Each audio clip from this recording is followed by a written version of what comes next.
nga bongga, magtsa-tsa-tsa, ang kalumay niya hawak. Pagkitunta, maniya pagkagrasyosa, malagunon nga mistisa, sosyal pa kung mamustura, pagsayawin cha-cha-cha. Es muy cariño con todo, el favorito con todo, kini nga cha-cha con todo, sayaw nga bongga con todo, rumaranchada con todo, pituha plaza con todo, alasayawa con todo, con todos, todo. Okay, isang magandang hapon po sa inyong lahat. Magandang hapon sa ating mga kababayan sa Luzon, Visayas at Mindanao. Welcome to the program Todo Toda, Galing Pinoy, Gawad Pinoy. Sa ating mga kababayan din sa abroad who are watching us live via internet sa www.ustream.tv/channel/kakampi online. Samahan niyo po kami sa loob ng isang oras hanggang alas 3 po tayo ngayong hapon to. I'm Miss Juanji po at kapiling ko dito sa studio si partner Neo. At may bisita din po tayo. Maya-maya po makakapiling din natin siya. At sa kabilang linya po, ang ating field coordinator ngayon na kasama natin na nagkakaroon sila ngayon ng kanilang medical mission sa Occidental Mindoro, si Boy Fulgencio. Para sa paunang pagbati sa ating mga guest, partner Neo. Magandang hapon po sa lahat ng mga taga-panood at taga-subaybay dito sa Todo Toda, Galing Pinoy, Gawad Pinoy. Okay. So, nandito sa studio ngayon, live ang ating bisita, ang chairwoman at national president ng FEJODAP, si Ma'am Zenny Maranan. At siya ang dating congresswoman din ng One Utak Party List. Good afternoon, Ma'am. Magandang hapon sa mga nakikinig sa atin sa Luzon, Visayas, Mindanao, at sa inyo Angie at sa iyong kapartner si Neo. Magandang hapon po. Okay, sa kabilang linya naman po natin si Mr. Boy Fulgencio, kung saan kapiling niya doon ngayon ang barangay chairman ng Barangay Fatima, si Mr. Francisco John Kahilig. Kasamang Boy, hello, good afternoon, pasok. Okay, magandang hapon po at bumabati po tayo sa iba't ibang panig po ng ating mundo sa ating pong Todo Toda, Gawad Pinoy, Galing Pinoy. Kasalukuyan po kami dito, katatapos po lamang na nagkandak po kami dito ng medical mission ng For Life Outreach Program na kung saan po ay kapiling din po natin dito ang masigasig at makisig at magandang lalaki po na barangay captain po dito, si Barangay Captain Francisco Jun Kahilig, na kung saan po ay talaga pong mamang ito'y tuloy-tuloy po ang pagsiservisyo publiko at kami po ay nagpapasalamat sa pagpapaunlak niya upang kami po dito ay makapagsagawa po ng For Life Outreach Program. At binabati ko rin po si Kaseni Maranan po, Congressman, ay magandang hapon po sa inyo. At kayo po naman ay bilang pong isang chairwoman po, manager mo ng FEJODAP, isa po kayo na sinikilala din po rito kasi nakipagpulong din po ako kahapon sa bayan po ng Mamboro, Occidental Mindoro. At sila nga po yung pong pangulo po rito ng TODA at ang todo po rito isa andito po nakikipag-ugnayan po sa inyo mamaya at tatawag din po sila, pipilitin po nila na magkaroon po sila kasi ng mga katanungan sa inyo. Magandang hapon po, Kapitan, at live po tayo ngayon sa ating programa. Nasa kabilang linya po natin si kasamang Angie at ang guest po natin andun po si Kaseni Maranan ng FEJODAP na dati rin pong congressman ng isa po natin sa transport, ito pong FEJODAP. Magandang tanghali rin po, Kuya Boy. Magandang tanghali rin po sa inyo, sir, ma'am. Yes, magandang hapon sa iyo, Kapitan. Magandang hapon po. Opo, magandang hapon din po. Opo. Hello, Kap. Kumusta naman naggawang medical mission dyan sa area mo? Maganda naman po ang naging resulta at marami rin po mga kabarangay ko ang nagpatingin para po sa kanilang kalusugan at marami rin pong nagpapasalamat kasi napakalaki pong bagay sa amin, katulad po ng amin pong barangay na kung saan ay may mayroon pong ganitong mga medical mission. Kaya maraming salamat po doon sa kay Kuya Boy Fulgencio. Okay. Kap, matanong ko lang ilang barangays ang nasasakupan sa iyong pamamahala o may ilang residente ka kaya diyan sa barangay mo? Ayun po aming mga ngayon, pong aming mga naka-registered voters ay siguro po abot na kami ng mga 1,340, mga ganyan po, ma'am. Hello? Okay. Okay, Kap. Lahat po ba nitong ngayong medical mission mo naka-avail naman ng ating, particular na po yung ating mga senior citizens dyan? Mayroon pong mga senior citizens na pailan-ilan at siguro po, yung iba rin po namin mga kabarangay, sa dami rin po siguro ng trabaho, hindi rin po nakatin. Pero marami rin po marami po yung nakapagpatingin sa medical mission po. Okay. Kapiling natin dito sa studio ang dating congresswoman ng One Utak Party List, kung saan ang hawak niya ngayon ay ang samahan ng mga jeepney operators at saka drivers. So napag-alaman ko din po na meron din kayong hawak dyan na organisasyon ng ating mga tricycle drivers at saka yung sa organisasyon din ng ating pang-transportasyon. So ano pong masasabi niyo sa kanya o maitatanong po sa kanya? Okay po. Siguro po, ayun pong aming mga organisasyon dito, katulad po ng mga tuda namin, sa mga tricycle, kami po ay humihingi din ng suporta para po sa kanila kasi po unang-una ang amin pong mga tricycle dito ay medyo kinakapos din po talaga sila sa kanila pong pamamasada kasi nga po ay napakaliit po ng kanilang mga kinikita.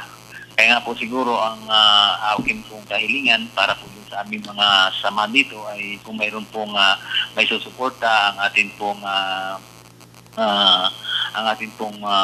kasama ay kami po ay matulungan din po yung amin pong masamahan ng tuda dito. Okay. So, ma'am, baka meron kayong gustong ipaabot sa ating barangay chairman na nandun ngayon sa Occidental Mindoro para sa magandang asosasyon po. Well, sa kasalukuyan ay ayaw ko pong mangako sa inyo pagkat baka mamaya ay masira ko. Ang ugali ko pa naman po ay kapag nagsalita ko ay kailangan gawin ko. Siguro kinakailangan magkaroon tayo ng ugnayan kasi maraming bagay po yung sinasabi nyo na mayroon kayong hinihingi para sa akin o tulong. Ano ba ito? Kailangan maintindihan natin kaya kung po pwede ho ay kapitan, pwede kahit kayo nandiyan sa Mindoro, ay gusto ko pong maibigay sa inyo ang cell number ko upang tayo'y magkaroon ng ugnayan kung anong abay itong problema to at kung paano namin kayo tutulungan sa hanay po ng transportasyon. Okay, so hintay ko na lamang po at ipasa na lang po ninyo dito yung inyong cell number para po naman maipabot po namin sa inyo yung pong aming kahilingan bilang mga samahan po ng mga tuda dito po sa amin sa Mindoro. So siguro kailangan mabanggit mo ang iyong cell number. Ayon na rin sa kahilingan ng ating barangay chairman doon sa Fatima. Ang cellphone number ko po, Kapitan, at para sa inyong mga miyembro dyan, ng mga tricycle, ay hindi ko naman ipinagkakaila ito. Isang bagay lang munang uunahin ko bago ko ibigay. Kung kayo po'y tatawag at nagkataong hindi ko po sinasagot ito, nangangahulugan po, nasa meeting po ako. Yes. Pero makakasiguro po kayo na after my meeting, ay tatawagan ko kayo para alamin kung anong problema natin. Yes. Kasi ayoko pong masabi na dito sa harapan nito ngayon nandito tayo sa Toda na pinakikinggan ninyo at nakikinig kayo at alam kong nakikita nyo rin ito, ay ayokong masabi na sinungaling pala si Kong Maranan. Hindi po ganun ako. Pagkat ako po ay hindi naman talaga nagkataon lang na binigyan ng pagkakataon sa itaas na magkaroon ng isang posisyong maging congresswoman ng mga nakaraan. At natapos na po ito kasi sa kasawiang palad po kahit paano'y hindi po nagtagumpay muli ang ating samahan ng One Utak Party List. Ngunit hindi ho ang ibig sabihin nun ay titigil na ako pagkat may katungkulan ho ko sa mga driver at operator ng kahit anong klaseng public utility na makakasama po. Kaya ang number ko po, Kapitan, may ballpen na po ba kayo? 0928-500-4150. 0928-500-4150. 4150 po. Yan po ang number ko. Okay. So, Kapitan, inaanyayahan ka namin na samahan niyo po kami sa loob ng isang oras kasi pakinggan niyo po ngayon ang isang magandang impormasyon na ibibigay sa inyo ng ating National Chairman dito sa Todo. Dito sa FEJUDA, this is, we are tackling about the concerns sa lahat ng mga operators po natin at saka mga drivers po natin dito sa asosasyon na to. So, importanteng mapakinggan niyo po ang kagandahan at ang magandang benepisyo at ang inyong mga karapatan hinggil dito sa ating mga kinabubuhay sa araw-araw dito sa kalsada. So, Kap, asahan namin na stay lang kayo dyan, ha? Sige po, sige po. Okay, so balik natin ang linya sa ating kasamang boy. Hello? Okay, at meron tayong mga katanungan pa sana dito, pero ito naman po kasama nga at magkakaroon din po kami nito na upang mailatala po natin sa ating pahayagan ang mga ilan po mga natapos na po na proyekto po ng ating masipag na barangay captain at ang kanyang ongoing projects plus po itong future projects sapagkat isa rin po na lumalaban po ngayon bilang last termer na po ito. Na kung saan sana balang araw kasi sa kisig po nito dapat ay mas mataas pang katungkulan ng maipagkaloob sa kanya balang araw para mas marami po siya na nasa sakupan po rito ng Mamburao ang mapaglingkuran po niya. At may katanungan po ako dito kay Kaseni Maranan, Chairman. Magandang hapon po sa inyo. Ito pong ating ICO Aeronitro Power Injector na kung saan po makakatulong po ito sa paglilinis po ng ating kapaligiran sa pamagitan po yung maiwasan po rito sa paggamit po nito. Ito pong ating wala pong pollution. Well, ang pollution po sa pagkaintindi ko ay talagang kailangan pong tanggalin ito pagkat ito'y bahagi ng kalikasan na hindi lamang naman ng mga tsuper ang unang-unang tinatamaan ng sakit pag sinabing pollution, kundi lahat ng tao na naririto sa ating bansang Pilipinas. Kaya talagang kami po sa panig namin bilang isang leader ay talagang gusto po namin ay malinis natin to. At kailangan talaga magkatulong-tulong tayo. Hindi po pwedeng umasa tayo sa gobyerno para dito, kundi kailangan makiisa tayo upang pagkat kung magkakaisa tayo ay tayo ang makikinabang. Yan ho yung kailangan. Pero sa amin, sa panig ng jeepney, nagtataka nga lang po kami, gusto ko ipaalam sa inyo, way back nung 2009, 8, nagkaroon na 2007, 8, nagkaroon na po ng pagbibigay talaga yung nakaraang administrasyon ng 500 million na halaga upang magamit sa pagpapalit ng mga makina, hindi lamang sa jeepney kundi kasama na mga tricycle dito kasi ewan ko po kung ginagampanan na sa inyo dyan yung 2-stroke na maging 4-stroke na po. Kasi kung hindi gagawin 4-stroke to, ang 2-stroke ay nagbibigay ng pollution din dito sa inyong lugar at dito sa buong lugar ng buong Pilipinas na may mga tricycle.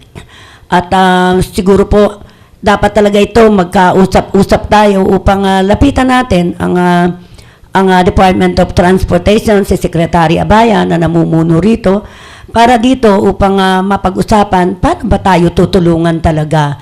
Ang kailangan lang ho talaga natin ay magkaisa. Hindi magkanya-kanya ng pananaw o desisyon, kundi kung ang gusto natin ay talagang kalinisan ng polusyon para sa ating bansa, ay kailangan iisa. Siguro ang pag-uusap magiging maganda kung ang bawat isa ay nakapagbibigay ng suwestyon sa ikaayos at ikagaganda nito. Okay, tama. Maganda po yan. So, kasamang Nodi, mayroon kang idudugtong o any concerns? Itatanong ko lang po kay Ma'am Seni yung gusto niya mailahad tungkol doon sa mga jeep na biyaheng Muñoz at saka Monumento. Paliwanag niyo po. Alam mo, Noemi, Angie, itong tungkol sa biyahe ng Muñoz Monumento, ang prangkisang ito nung way back 2007, ang mga jeep na ito ay tumatakbo dyan ng out of line. May kanya-kanya silang prangkisa. Pero sa pagpapaliwanag sa ating Pangulong dating Gloria Macapagal Arroyo, ay naunawaan niya at nakita ng DOTC. Pagkat ito'y sinarvey nila, kasama namin dito ay si Yusek Valdez nung panahon na yon, na sinarvey namin na nakita nilang kailangan kailangan ng sasakyan sa lugar ng Muñoz Monumento. At ito po yung pinagbigyan na magkaroon ng isang RMC at naka 5 taon na nga po kami na itong 2013 mga nag-expired ay dapat po ay ma-extend to. Pero ang masakit po dito ay nagkaroon ng isang memorandum circular ang LTFRB, yung 20-010, di ba? Nagkaroon po ng ganyang memorandum na sinasabing all provisional authority, all PA, ay hindi na pwedeng mag-extend ng validity o magrehistro. Hindi namin binigyan ng tuon pansin to, Angie, kasi PA ang pinag-uusapan dito pagkat ang hawak ng aming mga miyembro na hindi lang miyembro ko ang merong hawak na ito ng prangkisa, kundi yung ang kalahati ay bahagi ng Pasang Mazda na pinamumunuan ni Ka Obet Martin na 164 unit po kami naghati yan na dapat sa amin lang, pero dahil nandun na yung mga grupo ni Ka Obet ay pinagbigyan po namin pagkat hindi naman namin ugali yung kami lang ang mabigyan ng prangkisa nung panahon na yon. So nagkaroon po sila, 2 grupo ito, ang Pedjodap at ang Pasang Mazda, na sa ngayon ay bigla pong dahil sa memorandum na yan ay hindi po nila tinanggap ang extension ng validity. Ngunit sa pakikipag-ugnayan nung ang kasalukuyang chairman ay si Chairman Jacob, ay nagkaroon siya ng utos at may black and white po kaming hawak na inutusan niya si Ma'am Lilia Coloma at si June na humahawak na tanggapin ang lahat ng extension ng validity ng Muñoz Monumento, provided sinasabi nga may pasubali sila na kailangan hintayin pa rin yung sagot ng DOTC sa pag-aaral nilang ito. So, inintay po namin yan. At sa paghintay na yan, ay nangyari pong dumating nitong taon na ito ng 2013, buwan ng Marso po ay biglang nagdeklara na naman muli ang LTFRB. Yung sa NCR po ang nagdeklara nito at palagay ko hindi naman gagawin to ni Director D kung hindi inutos sa itaas na inutos po na wag nang tanggapin ang aming rehistro. Ang pinagtataka ko sa batas, kung tayo susunod sa batas, nakapag-extend po kami ng validity dahil tinanggap po ito. Bagamat mayroong question na kapraso na hinihintay sa DOTC, ang ibig sabihin, pwede po kami bumiyahe. Bakit po, ang tanong lang po namin dito, bakit po ginawa ng LTFRB ito na hindi natanggapin, hindi na kami parehistro? Bakit ayaw na nilang maghanap buhay itong mga taon to na 164 unit? Pagdating ng Oktubre, lahat po ito ay hindi na marirehistro. Pagkat bahagi sila ng isang memorandum circular na ang tinutukoy, hindi lang yung mag-expired ng 2013, kundi ang tinutukoy, ang rutang Muñoz Monumento ay hindi na po pwede sa EDSA at tatanggalin na po nila. Alam nyo, sa amin, sa puso namin, wala kaming magagawa kung ang sasabihin ng gobyerno ay ganyan. Kung sila ay mayroong programa na alisin ang jeep, pagkat ngayon nga ay sinimulan na nila na magkaroon ng terminal dito sa Trinoma, pero wika nga, sana pinag-aralan muna nila, dapat ba kaming tanggalin dyan? O meron na ba silang programa talaga na pinag-usapan ng DOTC, LTFRB, na kami ay tatanggalin na at inihanda na ba nila kung saan nila kami ililipat? Hindi yung basta isinadlak na lang kami sa isang tabi na patubuan ng talabay yung sasakyan namin at huwag maghanap buhay ang operator pati chuper. Yan, dyan ako nagtataka, Angie, hindi ko po sila inaaway, kundi ang hinahanap ko sa kanila ay ang pangunawa, yung isip at puso nila, na kami, kahit sinasabi nila ang mga chuper at ang mga operator ay mga bobo, hindi nakapag-aral, lalo na mga chuper, pero meron naman po kaming isip na para maunawaan ang bawat mga memorandum circular o mga batas na ginagawa nyo na aming maunawaan kung kailangan sumunod kami o hindi dapat sumunod. Ang nangyayari po, nalulungkot ako talaga pagkat yung sinasabi ng ating Pangulong Pinoy na tuwid na daan, nang isigaw niya yan sa unang sona niya noon, nung siya ay manalo, sinabi niya kailangan, ang gusto niya ay tuwid na daan. Ang lahat ng mahihirap na tao ay maligayang maligaya. Oo, marami pong ibang mga tao na nakikinabang sa kasalukuyan dito sa tuwid na daan na ito. Pero may mga bahagi po ng katulad ng transportasyon sa ngayon, ang hindi po nakikinabang dito sa tuwid na daan na ito. Pagkat ang nararamdaman namin ay kung anong iutos nyo, kung anong gusto nyo, ay gagawin nyo sa amin at susunod ang mga mahihirap na tao. Ang akala ko po ba ay gusto nyong bigyan ng hanap buhay, ang mga walang hanap buhay. Kami, ang mga operator, ay nagbibigay po ng hanap buhay sa mga tsuper. Hindi lang sa tsuper na nakapag-aral o nagkaroon ng lisensya, kundi pati sa mga taong nang galing sa kulungan na pwedeng magmaneho na hindi namin inurirat kung galing sa kulungan, kung hoodlum siya o hindi. Nasa amin ang pagkakataon na magbigay ng hanap buhay. Yes. At ang isang binigay nila sa amin ay kailangan ng mga mananakay. Hindi ko po tinutuligsa ang kanilang ginagawang mga terminal na iniisip nila pagkat kami ay bahagi ng pangunawa at kakampi na gusto rin po namin ng ating bayan ay magkaroon ng isang magandang maayos na daloy ng trapiko. Pero bago sana nila gawin ito, kailangan kinausap na ba nila Yes. ang mga stakeholders? Kailangan talaga coordination. Pinag-usapan na ba? Wala po eh. Talagang para bang daig pa yung martial law na tinawag nung panahon ni Marcos na sabi nga napakasalbahe kasi pati mga kapulisyahan gumamit talaga ng kamay na bakal dito. Which is maganda naman pagkat nung panahon na yon para sa akin, gusto lang tayong turuan.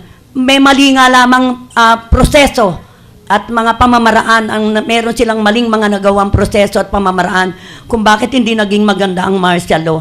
Pero sa ngayon, ang tingin namin martial law, diktador, sinabi, huminto ka ng pagmamaneho mo, huwag mo nang i-register ang sasakyan mo. Wala hong problema. Ibalik nyo lang ang puhunan na ibinili namin ng aming sasakyan at titigil kami.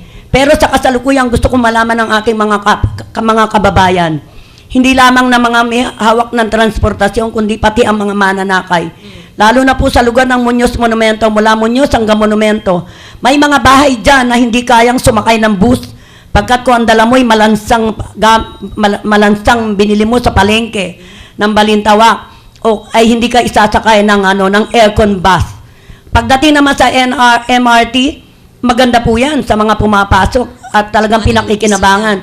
Pero sa mga lugar na ito, na ang babaksakan ng bawat babaan ng pasahero ay hindi tatamaan ng isang nakatira dyan sa lugar na yan, ay ang kailangan po nila ay jeep.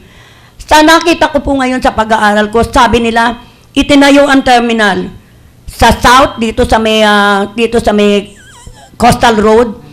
Iniisip nila ngayon ang kausapin ang lahat ng mga operator kung paano kami tutulong. Kung paano tutulungan to mga manggagaling sa bus na ito, galing ng Cavite, Cavite, Batangas, Laguna, kung saan man yan. Bababa dyan sa Coastal Road. Paano ihahatid sa loob ng Maynila? Ang jeep ang kailangan nila. Nangangahulugan pagdating sa Muñoz Monumento, kung ang mga bus na galing sa probinsya, sa norte, ay hanggang Trinoma lang, saan sasakay itong mga jeep na ito? Na mga pasahero na ito Yes. na pupunta ng monumento, pupunta ng Sangandaan, pupunta kung papunta ka man ng mga anggat na may sakayan po dyan sa may monumento na yan. Saan po sila sasakay kung tatanggalin nila? Di po ba? Ngayon, makikita nila yung pagkukulang nila. Huwag po silang magagalit sa akin. Gusto lang po naming maunawaan nyo kami. Hindi po kami lumalaban sa gobyerno. Hindi po kami lumalaban sa DOTC o LTFRB. Makikiusap po kami kay Secretary Abaya pagkat alam ko isa kang naging congressman noon na ngayon na nandiyan sa posisyon na isang mabuting tao na maunawain na dapat pakinggan mo yung sinasabi namin, yung hinaing ng mga operator. Ako lang po ay tagapagsalita nila. Ako lang po ang nagsasabi pagkat kung ang lahat ng tao, ng mga operator ay magsasalita, magkakagulo-gulo po tayo. Pero iisa pong stand namin. Naniniwala ko pati ang Pasang Mazda na ito ay ganyan pong stand. Bakit nyo pinipigil ang aming rehistro para makapaghanap buhay? Samantalang hindi pa naman kayo handa sa programang iniisip nyo na linisin ang lugar ng EDSA. Wag po ganyan. Nakikiusap po kami. Kung tutuusin po, ang dami pong problema, hindi dapat ganito. Sayang ang pag-uugnayan natin, sayang ang pakikipag-usap sa inyo, natapos wala naman kayong ibibigay sa aming karapatan na masunod o mapagbigyan kami sa aming kahilingan. Na ang kahilingan lamang para mabuhay, makapagmaneho ang tsuper na merong 164 unit, i-times 2 ninyo. That is 300 plus na driver. Yung operator pa, 164 unit. Di idadagdag mo doon, 500 ang mahigit yan. 600 aabutin. Ang pamilya ng 600 na yan, i-times 4 mo na lang ang anak nila. Ibig mo sabihin, yun ba ang gusto nyo? Ito bang administrasyon na ito, ang gusto nyo ay patayin itong mahihirap na ito o tulungan kami? Huwag naman po. Kasi kung ako lang bilang leader, hindi man ako, wala akong isang sasakyan sa kasalukuyan, ang meron pong sasakyan ng aking magulang, kung meron man po kami, kaya dama ko po kung anong kahirapan ng isang operator at dama ko kung anong kahirapan ng isang driver. Pagkat nakikita ko, nandyan po kami sa ibaba, tinutulungan namin, meron na po ba kayong narinig na senimaranan na tumuligsa o nagwala, nag-isip ng kaguluhan sa ating bansa?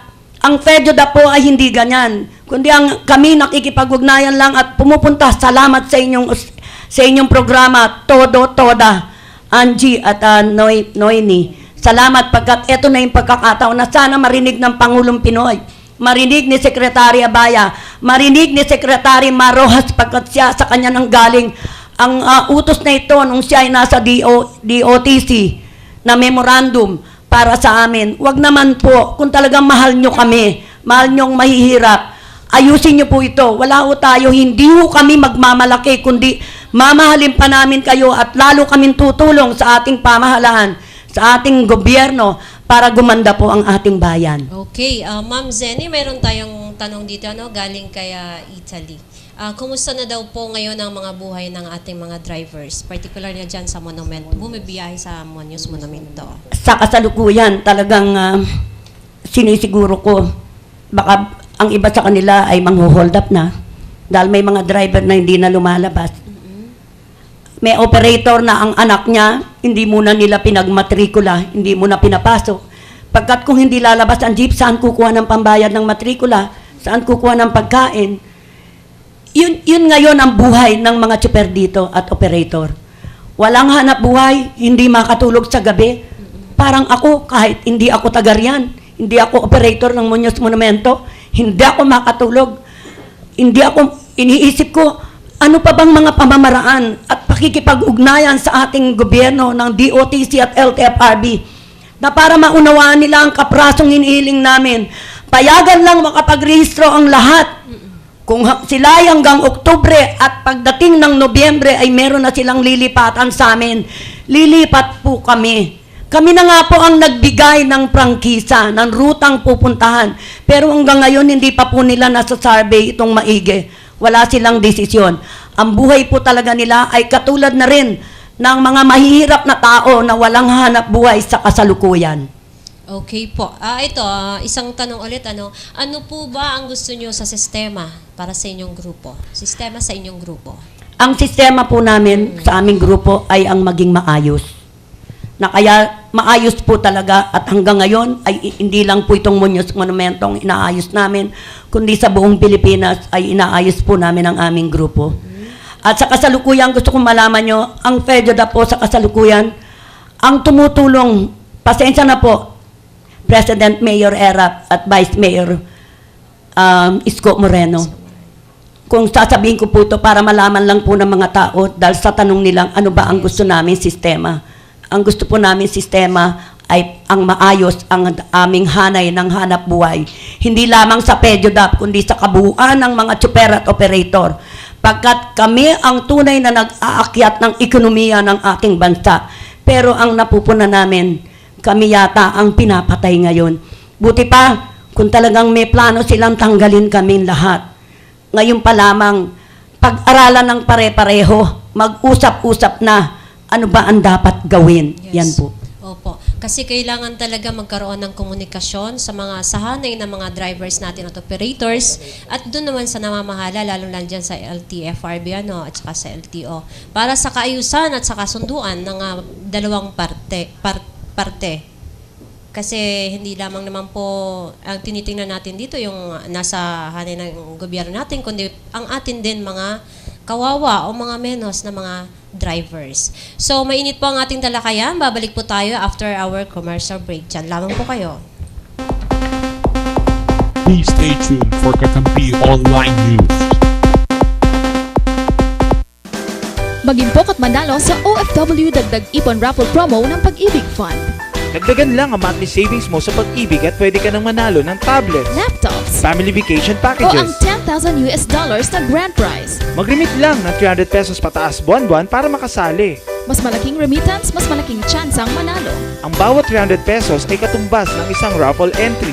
Pumunta lang sa www.pagibigfund.gov.ph para sa kumpletong detalye. Sali na! Lumalaki ang pamilya, kailangan mas malaking bahay. Umaasenso, kailangan mas magandang bahay. Kailangan Pag-ibig. May magandang balita ang Pag-ibig. Dinoble ng Pag-ibig ang housing loan nyo. Ngayon, 6 million na.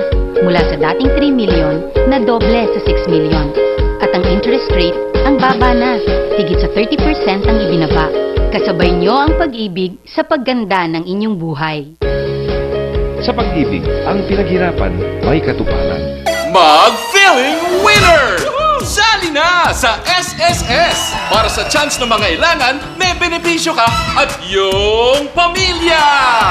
May sickness, maternity, disability, death, and retirement benefits ka! Sa konting halaga, panalo ka! Lahat pwede sumali! Mag-member na! Punta na sa SSS branches nationwide! For details, go to sss.gov.ph.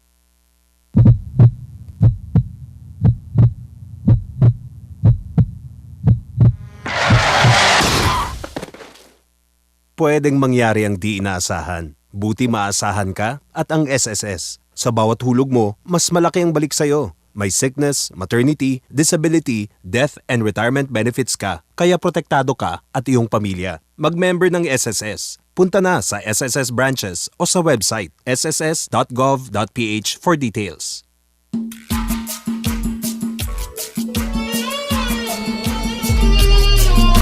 And now back to our regular programming. 1, 2, 3, 4! Okay, balik po tayo dito sa ating programang Todo Toda, Gawad Pinoy, Galing Pinoy. Ang kasama pa rin natin dito sa studio live, ang National Chairwoman ng FEDJODAP, si Ma'am Zenny Maranan. Ma'am Zenny, meron ulit tayong katanungan dito. Ano ang hakbang na gagawin nyo sa ngayon? Hinggil dyan sa programa natin, sa mga drivers natin dyan na bumibiyahe sa Monumento Muñoz. Alam mo, huwag po kayong magagalit kung sakasakaling kung minsan pumasok na sa isip ko. Kasi ako po yung taong ang gusto ko ay kaayusan. Malinis po ako pagkat sa Diyos ako tumitingin. Kapag mahal mo ang Diyos, tutulungan mo ang kapwa-tao mo. Yan. Ngayon, yung anong gagawin namin? Nung una pa yan, bago dumating ang eleksyon, ang kampanyahan, plinano na po ng grupo. Hindi ako may plano nito, kundi sila. Gusto nila, iharang na namin ang aming mga sasakyan sa kalye at mag-rally kami sa DOTC at LTFRB. Ang ginawa ko po, pinigil ko sila. Pagkat kasalukuyan nung nakaupo ko sa Kongreso, isang congresswoman na ang karapatan ay mag-ayos, hindi ang manggulo ng ating bayan. So napakiusapan ko ang grupo hanggang sa matapos ang eleksyon. Habang ginagawa po yan ay patuloy po ang pakikipag-ugnayan namin sa DOTC, kay Secretary Abaya, sa kanyang abogado, si Attorney Mark, sa Planning Division, kay Attorney Feliciano, sa LTFRB, kay Chairman Henes, kay BM Corpus at BM Cabrera, kay Director D na nakikipag-ugnayan kami sa NCR. Yan na po ang ginagawa namin. Ako nga sa totoo lang, hindi ko na malaman saan ba kami talaga pupunta. Anong isasagot ko sa aking mga miyembro? Wala akong magawang tulong. Kung ang iniisip nyo ay balak naming tumigil pasada, sino ang paparusahan namin sa problema namin?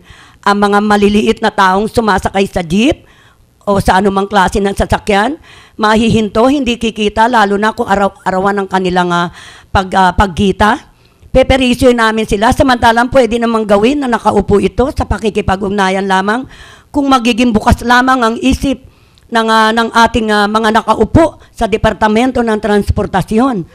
Pagkat ang totoo nito, marami pong ilang sasakyan dyan na nakakapag-rehistro at nakapagpakita na kami ng katotohanan na sa pamamagitan ng nasa isip namin, sa pamamagitan ng lagay, ay tinatanggap itong rehistro na ito. Yan po. Pinakita na namin yan. Ma'am Seni. Ma'am Seni, bakit daw, may nagtatanong, bakit daw po hindi pinaparehistro na? Hindi ko nga po alam kung bakit ayaw pa kaming payagan. Ang sabi nila, pinalalabas nila, dismiss na raw po. Pag kayo nagpa-franchise verification, ang lumalabas po doon ay dismiss na ang aming prangkisa. Pero kung pag-aaralan po ninyo, hawak namin lahat ang katibayan ng extension ng validity. Wala pa naman yung hearing na ginagawa. Dapat po ang batas, pag nag-file ka ng extension ng validity, isa-set po for hearing yan. Pag nag-hearing, tsaka doon bibigyan ng sagot ang LTFRB kung bibigyan ka pa o hindi na. Pero wala eh. Bakit meron kagad order? Kaya ang minsan may nakapagsabi sa amin, hindi kaya parang inaano lang kami, parang kami lang yung tinutukoy nila, yung Muñoz Monumento lang. Gusto kong malaman nyo, kung tatanggalin nila lahat ang jeep sa monumento o sa EDSA na tinatawag, bakit po yung St. Francis Monumento, St. Michael Monumento, Balintawak Monumento, lahat po ng klaseng dadaan sa monumento, EDSA, bakit hindi po nila tanggalin? Bakit kami lang? Parang sinisingle lang nila kami. Yun yung tanong, bakit? Galito ba sila sa 164 na operator na ito? At ano po ang kasalanan sa kanila ng mga taong ito at ng mga driver na lumalabas dito? Ano po ang kasalanan? Wala pong kasalanan ng mga tao. Ang kasalanan lang nila ang lumabas ng jeep para kumita at buhayin ang kanilang pamilya. Kung sasabihin sa batas, sumusunod po kami sa lahat ng sasabihin nila. Nasaan na po yung sinasabi nilang charter citizen na sinasabi nila dyan sa LTFRB? Wala po lahat. Sinasabi po yan sa amin, sinabi sa amin, natutuwa kami, pero wala pong nangyayari. Ngayon, kahapon, nagpapunta po ako kay Chairman Kines, pinapunta ko ang tao ko. Sabi ko, idaing nyo na talaga kasi parang sa totoo lang po, nasa Manawag ako kahapon upang humingi ng awa sa ating mahal na Biren Manawag, na sana maaksyonan itong Muñoz Monumentong to at ang ibang problema na nangyayari sa hanay ng transportasyon. Bakit ganun? Wala ba silang puso? Pasensya na kung nasasabi ko po ito. Yan ang pumapasok sa isip ko. Wala silang puso, wala silang dibdib, wala silang pagkatao, hindi sila makadiyos, hindi sila marunong tumulong sa mga mahirap. Sila na nasa kwarto lamang at naka-aircon. Ang mga taong ito ay nasa ibaba, nagpapakahirap. Sa init ng araw, nagtitiis kahit maulanan, nagkakasakit lahat, walang pambili ng gamot. Paano ngayon kung magkasakit itong mga itong hindi lumalabas? Paano ang pambayad nila sa mga inuupahan nilang apartment? Yung maliliit na silong-silong na inuupahan ng mga driver na ito. Saan kukuha ng pambayad? Marami pong perhisyong nagagawa nila. Isang desisyon lamang na kung gagawin ninyo ay palagay ko hindi po masisira ang inyong pagkatao. Ang makapagrehistro lang tong mga driver at operator na ito ng kanilang sasakyan, makabiyahe, na pag dumating ang talagang pwede na kami na ihanda na ng DOTC ng Planning Division kung saan kami lilipat kami. Bakit ayaw? Ano ho ba talaga ang problema? Yan na ho talagang, kung hindi lang ho masama, huwag pong magagalit. Baka pwede na po yung ginagawa ng iba. Pasensya na po, baka pwede na pong magmura kami sa sama ng loob na ginagawa nila. Pwede na magsalita ng pangit para sa kanila. Pero lahat kayo ay nabubuhay dyan dahil lamang sa mga operator at driver na nariyan, na nagbibigay sa inyo ng kita sa bawat gagawing pagre-renew ng lisensya, pagre-renew ng prangkisa, pagkuha ng prangkisa, pagre-rehistro ng mga sasakyan. Lahat yan nang gagaling sa amin at kayo ay nariyan. Dapat ang puso nyo, buksan nyo. Hindi naman po ako masamang tao. Hindi ako masamang leader na nagkikipag-usap sa inyo. Ang sinasabi ko sa inyo, yung totoo lang, maging makatao kayo. Nasaan ang puso nyo? Mahal na Pangulong Pinoy, nakikiusap po kami sa inyo. Palagay ko, kayo na lang po ang tangi namin pag-asa. Ikaw na tinulungan namin na ilinuklok sa iyong kinalalagyan ngayon bilang Pangulo. At nakikita naman namin na may ginagawa ka. Pero may mga lugar ng iyong departamento, ng ahensya ng iyong gobyerno na hindi ko sinasabing masama sila, kundi nasa ng puso. Hindi nila inaayos ang talagang dapat katakbuhan nito. Nagplaplano lahat, maski sa mga local government, kung ano-ano ang mga pinaplano nila para sa mga jeep, para sa mga bus. Bakit biglang-bigla? Bakit hindi mo na mag-ugnayan? Bakit hindi mo na mag-usap? Pag-usapan kung anong dapat. At kung nariyan at nakita na yung dapat, tsaka bigyan ng impormasyon ng mga mananakay na ganito ang mangyayari sa inyo. Bakit parang pinakikita nyo na kayo na talaga ang hari ng bansang Pilipinas, na kung ano ang gusto nyo, gagawin ninyo? Sayang, kami po ang mga nagluluklok sa inyo. Kami po ang mga bumoboto sa inyo na nagtitiwala at naniniwala na tutulungan nyo kami. Yan lang po. Okay, inyo pong napakinggan ang National Chairwoman at National President ng FEDUDAP.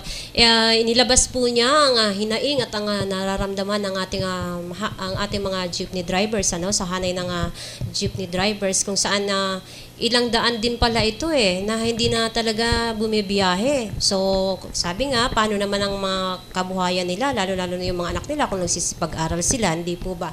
Ma'am, ito po last question, sa ngayon po ba, dahil nangyari na ngayon yan, yun na nga, hindi na sila nakakalabas, ano po ang plano ngayon ng FEDUDAP sa pangulo din ninyo? Magkakaroon po ba kayo ng pagpupulong para harapin o magsama sa, paano po ba? Alam mo, matagal na yung ginawa namin pag-uusap ng driver-operator. Ang kailangan na lang po talagang magdesisyon dito na hindi naman po ako nagkulang ng pakikipag-ugnayan. Congresswoman pa lang ako. Nakikipag-ugnayan ako sa DOTC at LTFRB. Pero wala kaming nakitang aksyon na kanilang ginagawa. Ano ba yan? Ano ba talaga ang gustong gawin nila? Sabi nila, magpakita kami ng ebidensya. Nagpakita naman kami ng mga ebidensya na hinahanap nila.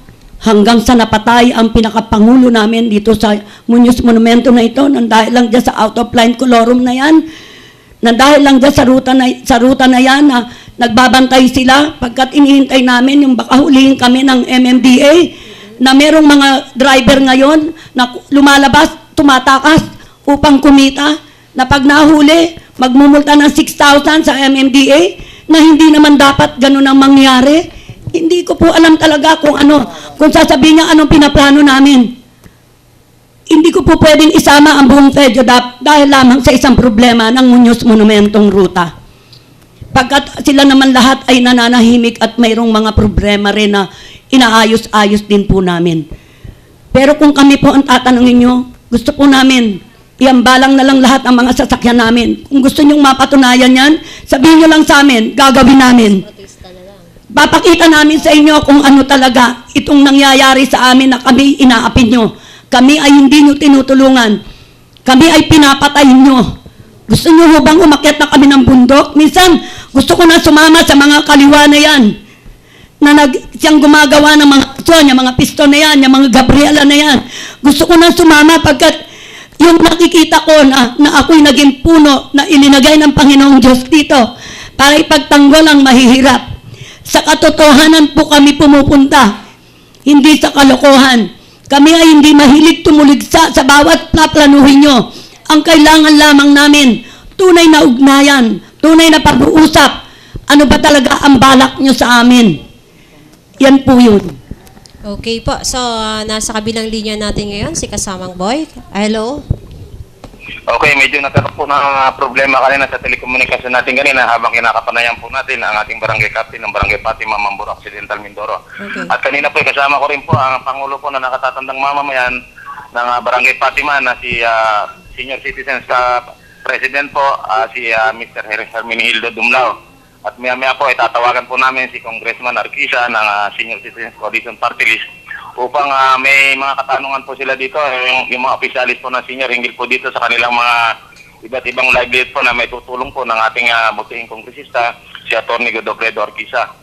At gusto ko rin pong ipaalam sa lahat na kami po ay ang For Life Outreach Program ay pupunta po dyan sa Barangay Payatas, Quezon City po upang bigyan po rin natin ng mga ilang informasyon po hinggil sa kanilang kalusugan ang ilang po nating kababayan dyan sapagkat yan po ay prone po silang masyado sapagkat ang lugar po na yan ay dating dam site at sila po ngayon ay nakakaranas ng iba't ibang uri ng sakit bagamat ngayon po ay ilan-ilan na lamang ang nagtatambak po dyan sapagkat inilipat na po ang ating dam site dyan po sa Rodriguez Rizal at magtutungo din po tayo dyan upang bigyan rin po sila ng mga ilang kaalaman hinggil po rito sa Porlay po magkakaroon din po tayo dyan, magkakandak po tayo ng medical mission at gusto ko rin po itanong kay Congressman Seni Marana na ating pong panawin ngayon dyan para po sa todo-toda.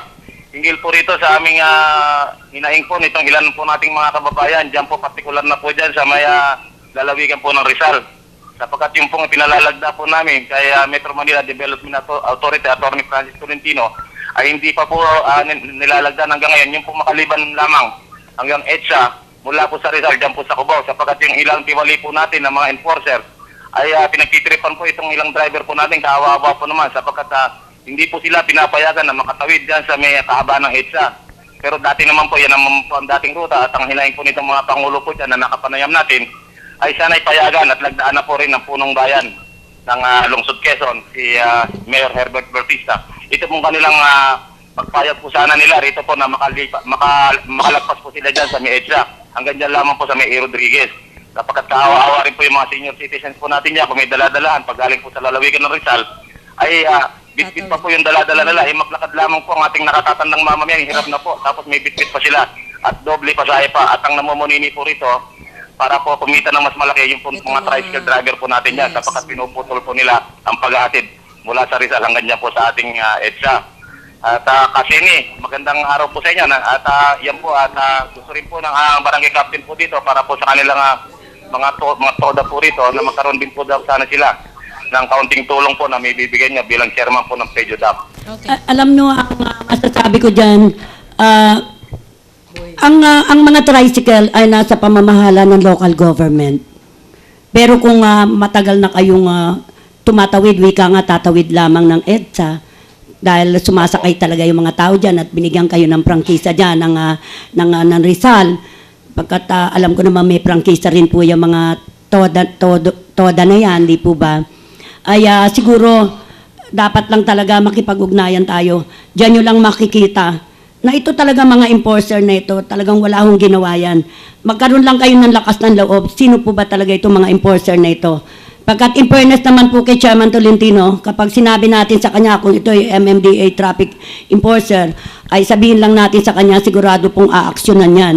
Kung ito na may mga kapulisyan, palagay ko sama-sama na tayo. Magpunta tayo sa kinaukulang kay Mayor sa Mayor ng Rizal o kung saan man yan na merong mga tricycle na ginaganyan po at inaabala na kailangan magkaisa na po tayong magsama-sama para idaing ito at ireklamo. Huwag po tayong matakot. Pagkat hindi po tayo mga hoodlum na dapat matakot sa kanila pagkat hindi tayo masamang tao. Kailangan ang pinagtatanggol lang natin dito yung ating kabuhayan. Diyan mo makikita anong klase ba talaga kung nakikinig ang ating mahal na Pangulong Pinoy. Anong klase ho ba talagang meron tayong administrasyon na makikita nyo na eto na, ang EDSA ang tinutumbok nila dito. Ano ho ba talaga ang plano nyo sa aming lahat? Dapat malaman po namin. Maintindihan po namin para alam namin kung saan kami pupunta. Kung talaga pong walang mangyayari po sa ganitong sitwasyon na nakarating po sa inyo at kami naman po ay nakikipag-ugnayan pa rin, ugali ko pong magpaalam sa kinaukulang ahensya ng DOTC at LTFRB. Ititigil na lang po namin yung aming mga sasakyan. Balang na lang po namin sa DOTC yan o sa LTFRB. At bahala na po kayo, patayin nyo na lang kayo, kumuha na lang kayo ng patalim na mga palakol o ng mga kutsilyo. Gilitan nyo na lang ng liig ang mga super at operator na yan. Yan ang masasabi ko. Kasama na yung mga tricycle na yan, na nariyan at tatawid lamang, na wala naman kayong maibigay na hanap buhay, kundi yan. At yan ay nagkaroon ng prangkisa dyan because sa karapatan ng local government. Tapos ngayon, guguluhin na naman ninyo, hindi ko maintindihan. Ba't hindi magkaroon ng tamang ugnayan? Hindi ho payabangan dito. Pagkat sa ngayon, marunong na po ang mga mamamayang Pilipino, lalo na ang mga mahihirap. Alam na po namin kung ano ang iniisip nyo. Puro kayo pakanan kung ano-anong kunyaring maganda, pero hindi nyo pinag-aaralan. Puro kayo tingin ng tingin sa ibang bansa, pero hindi nyo tinitignan itong bansa natin kung dapat ba yan. Ang pinag-aaralan nyo sa ibang bansa, malalaking kalye. Dito maliliit. Okay. Mahihirap ang tao, wala kayong maibigay na hanap buhay. Pero bakit ayaw niyong tulungan? Bakit pinapatay niyo? Bakit ang transportasyon ang pinapatay ninyo? Hindi ko maintindihan. Hindi lang ang tricycle, hindi lang ang jeepney, hindi lang ang bus, hindi lang ang van, hindi lang yung mga AUV na yan. Nandyan ulat, yung mga taxi na yan, lahat to pinapatay nyo na. Gusto nyo na talaga kami tanggalin, sabihin nyo na lang. At sana po, huwag kayong magagalit sa akin. Kung sino nagplanong gustong tanggalin ang mga public utility na ito, pasensya na po kayo, patawarin niyo po ako, mamatay na sana kayong lahat. Uy, okay, kasamang boy, umiinit talaga dito ang ating usapin, ano? So, Tulong dyan kay Kaseni na hinggil dito nga sa baka siya ay matulungan niya tayo upang lagdaan po itong mga ilang karaingan. Makikipagpulong po lahat ng mga pangulo po ng transport. Okay. Partikular na po dito sa lalawigan ng Rizal. Sige Okay. po, darating po ako. Sige, magsabi lang po kayo, alam nyo na yung number ko at mag-usap-usap po tayong lahat. Ngayon pa lamang po, pinaabot ko sa inyo ang lubos po namin pasasalamat sa inyong gagawing pagtulong po sa amin dito sapagkat ang gusto ko po lamang dito ay magkaroon po yung riding public po natin ng tama sapagkat ngayon po watak-watak po ang terminal po dyan sa Araneta Center po na yan at na nagre-resulta pa po sa pagkakaabala po yung trapiko dyan sapagkat hindi po alam kung saan po magte-terminal itong mga nasabing mga EUV po natin, itong mga jeepney drivers, mga jeepney po natin na kung saan iyan po lamang sa cheapest means of transportation na iniisip po ng iba ay kaya po ito po ang layunin po nito. Hiningi rin po namin, ang layunin po namin na maiwasan po yung mga kolorom na kung sakali magkaroon ng aksidente ay kaawa-awa po ating mga pasahero sapagkat wala po silang makukuha maski kung sila po ay kolorom at hindi po nakakakuha ng prangkisa sa LTFRB. Kaya ngayon pa lamang po pinapasalamatan po namin kayo at sana po ay muli namin kayong makapulong at maging panauhin po sa aming programa ng Todo Toda, Gawad Pinoy Galing Pinoy. At buhat po sa aking nalalagyan dito sa Barangay Fatima, Mamburo, Occidental Mindoro, ito pong muli si Mangyan Fulgencio na nagulat po para at manatili po kayong manood sa iba't ibang panig po nating mundo at babalik po sa araw po ng Lunes. Magandang araw po sa inyo at mabuhay po tayong lahat. okay po, wala na po tayong oras. Maraming salamat kasamang boy. Hanggang sa muli po, magkapanuuran po ulit tayo sa ating programang Todo Toda, Gawad Pinoy Galing Pinoy. Ako po si Miss Joangie at ang kapiling po natin dito sa partner ni Oli at ang ating chairwoman na National President ng FEDJODAP, si Ma'am Zenny Moranan, para magsabi sa inyo ng huling mensahe din po. Maraming salamat sa Todo Toda, lalo na sa inyo, Angie at Noemi. At maraming salamat pagkat binigyan nyo kami ng pagkakataon na makarating ito sa ating mahal na Pangulo. Itong problema na ito na napakadali, na madaling aksyonan. Pagkat hindi naman ho kami nagiging makasarili o hindi kami yung naghahangad ng kami lang ang masunod, kundi ang hinihiling lang namin ay ang kapakanan ng mga mahihirap na tsuper at operator. Salamat pagkat kahit paano ay maiibsan ng sama ng loob namin sa aming dibdib, sa aming puso, sa aming isip, na sana po magkaroon na po ng katugunan to. Nakikiusap po kami at maraming salamat. Okay, kasamang Neo. Maraming salamat sa lahat ng mga viewers. Di man natin kagustuhan na matapos itong programa ay dumarating talaga ang oras ng pagtatapos. Maraming salamat po. Maraming salamat po. Diyos mabalos sa Indogabos.